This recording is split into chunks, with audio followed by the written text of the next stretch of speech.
And here in Duval County, Mayor Donna Deegan says she doesn't anticipate evacuation orders to be needed, but shelters are open for those who need them. News for Jax reporter Jim Piggott joining us now to show us how the city is preparing for this storm. Jim. You know, we've seen a big reaction from the city, a big reaction from the sheriff and fire department. But for the rest of us, you and me, not so much. Preparation is the key for this evening. Be prepared just in case. JSO, JEA, and the city are now standing by, watching how this storm progresses. And right now, the mayor says no one is being asked to leave their home. We are not ordering any sort of mandatory evacuations. At this point, it doesn't look like there is a need to ask people to leave unless they feel like they are in a vulnerable place. If there are special needs and they're just going to feel better if they go to a shelter, if they're in a particularly low-lying area and they're going to feel better if they're in a shelter. And at one of those shelters, we did find Brenda Kinsey and her husband. They're staying at the Legend Center on the north side because they live right near the Ribault River, which is known to flood.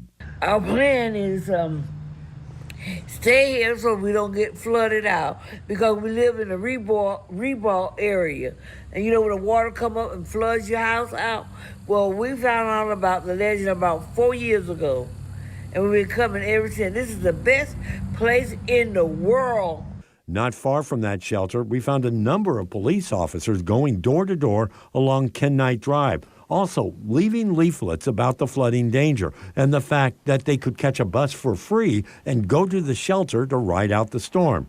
We will be seeing lots of extra JSO officers on the road tonight and tomorrow. So we're going to build our manpower. So outside of our regular patrol force, we are bringing in 60 extra men and women this evening as the storm starts to arrive.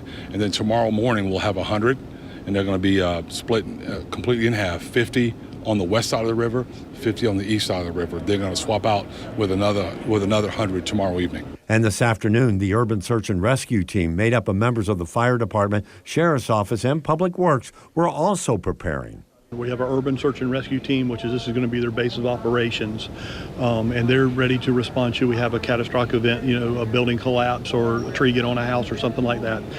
We have our ERAT teams, our emergency road access teams. They will be deployed to 5 different locations around town, spread out. Their job is to go in as soon as the storm starts passing to blow open the roads to let emergency vehicles get down those roads and respond to the 911 calls that come in. And then the last thing we have here is our swiftwater rescue teams. There'll be one station on each side of the river, and those are in place in case we have somebody that gets trapped by high water. Lots of preps by the city, but we did also catch up with people at our stores doing what they can. But there didn't seem to be a sense of urgency. So you're not really worried about it, but you're getting stuff just in case? Yeah. Just in case. Yes, just in case, just to be prepared. So now we are told that low-lying areas might see some flooding. And Richard is also saying at the beach, the surge there, 3 feet at the most. So we're going to get another update from the mayor shortly at 6 o'clock today. We'll bring that to you. For now, we're live along the St. Johns River downtown. Jim Piggott, Channel 4, the local station.